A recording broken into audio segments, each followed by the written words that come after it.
Hey folks, a year or so ago I took a look at the ultra budget AIO, the Iceberg from GAMEMAX, and overall for around 50 quid the no frills and high performance approach was actually quite impressive, keeping an overclocked i7-8700K under control and doing exactly what it said on the tin. Now GAMEMAX is back with a new AIO, a more premium offering called the Ice Chill, with more bells and whistles while still keeping the price nice and reasonable, around 50 quid for a single fan 120mm radiator version and just over 60 quid for the twin fan 240 version I've got here today.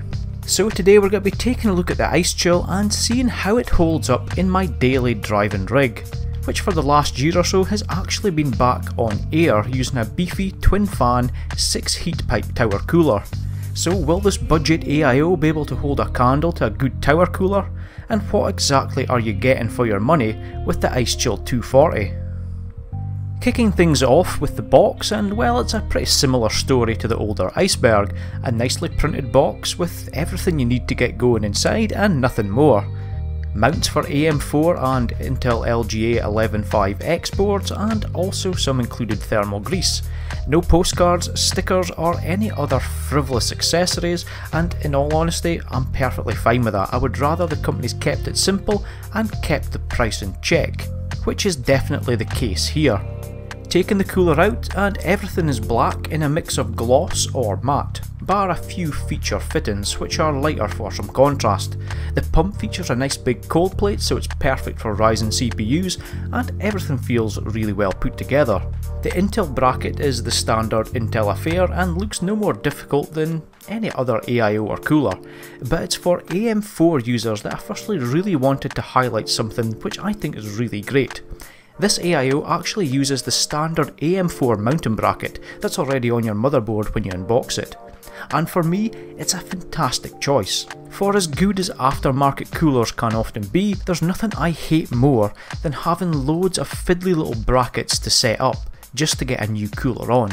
And the screws here are even spring loaded, so it's actually even easier to install than with the stock Wraith cooler, with its tough lever arm design. The fans are pre-installed on the radiator, and along with the pump feature PWM headers and also 5V aRGB connectors, which can be daisy chained and attached to a single header or aRGB hub if you've already got one in your system. Now daisy chaining aRGB cables can be a bit fiddly depending on where your headers are located, but really that's par for the course these days, and there is a suitable cable length to at least offer end users the chance to route everything nice and tidy. Since I'm installing on an AM4 system, it was really quick and easy, and installed I think it looks absolutely great. I mentioned at the start of this video that GAMEMAX were kinda going for a bit more of the premium feel with the Ice Chill, and to be honest I think they've pulled it off.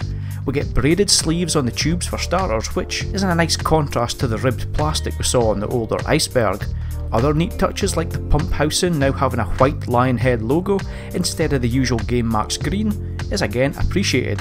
And that, along with the infinity glass and aRGB, means it really does look nice in your system and a fair bit more expensive than it actually is. I also think that the fans look really smart in motion. They protrude past the housing and have got this kind of floating look which is not often seen, and they, along with the pump, are also really quiet and unobtrusive, and that's even in my open chassis, so bonus points for that too. For the small increase in price, I think that GAMEMAX has actually done a really neat job in giving the Ice Chill a bit of individuality, and the quality of the AIO overall has also taken a bit of a step up when compared with previous offerings, and that progress all round is really great to see. Now, being a low cost AIO and the fact that it actually looks good means that no doubt it's going to appeal to those at the lower end of the market. Maybe someone with a Ryzen 5 5600G looking for a nice tidy solution, or someone with an i5 11400F wanting to keep temperatures in check. But that's not what I've decided to pair this budget AIO with today. No, instead I'm using it to cool my Ryzen 9 3900XT, which is my daily driver at the moment and lives on the feature packed ASRock X570 Tai Chi motherboard. Quite a contrast to the cheap and cheerful AIO, I know. The testing methodology for this video is going to be fairly simple. I'm testing it both stock, where the CPU will boost and adjust the clock speed per the stock thermal and power envelopes, and also my all-core overclock and undervolt profile, which achieves an all-core OC of just over 4.2 GHz across all 12 cores, around 1.28 volts, instead of the stock 1.35, and you can see more on this setup in the link in the top corner, and see why I tend to run my PC this way in the first place. For both the tower cooler tests and the AIO tests, both systems were allowed to idle on desktop in stop configuration for around an hour before I undertook any testing, and this just avoids getting misleading results which can often be recorded on AIOs if you test a system from cold. To test out these configurations, I'll be using 4 games which hit the CPU in varying ways. Crysis Remastered for its heavier than usual focus on a strong couple of threads, Shadow of the Tomb Raider and Assassin's Creed Valhalla, which are great games for loading up the CPU evenly, and finally Call of Duty Cold War's online multiplayer, which has a constantly varying workload and quick and frequent level changes which can hit a CPU very hard on occasion. On top of the game tests, I'm going to be running it through some applications, which also stresses the CPU to varying degrees and in varying ways. The Cinebench R20 test is the first one, a Ryzen Master stress test, which has been set up for 60 seconds, a timed CPU-Z stress test, and finally using the CPU to encode a 5-minute gameplay clip using Handbrake.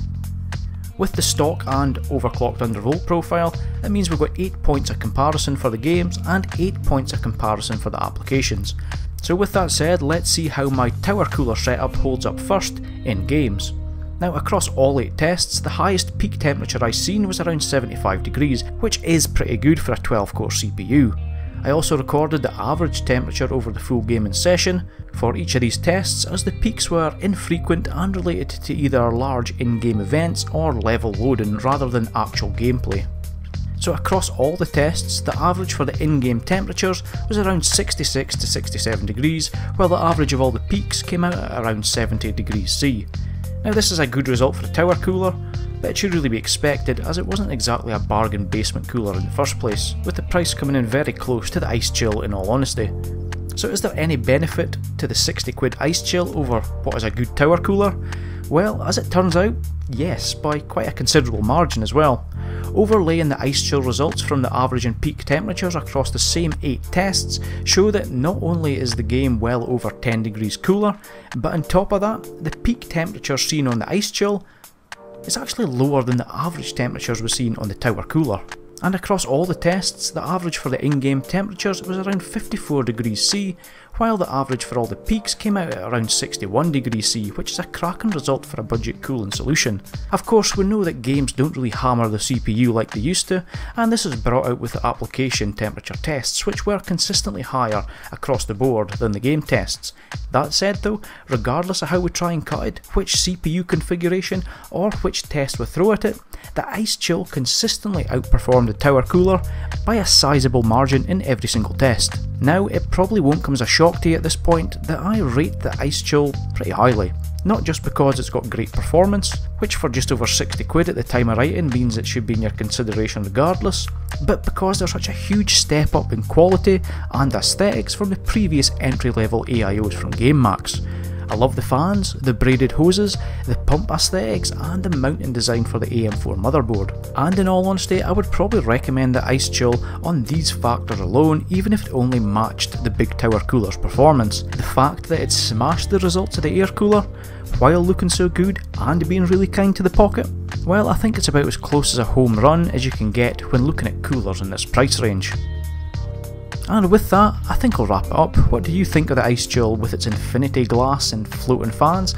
Are any of you running it? And is there anyone out there that loves a simple mountain design as much as I do? Let me know below, and keep your eyes peeled for some future, more value orientated videos coming soon. Till then though, thanks for watching, and I'll see you all in the comment section down below, and in the next video.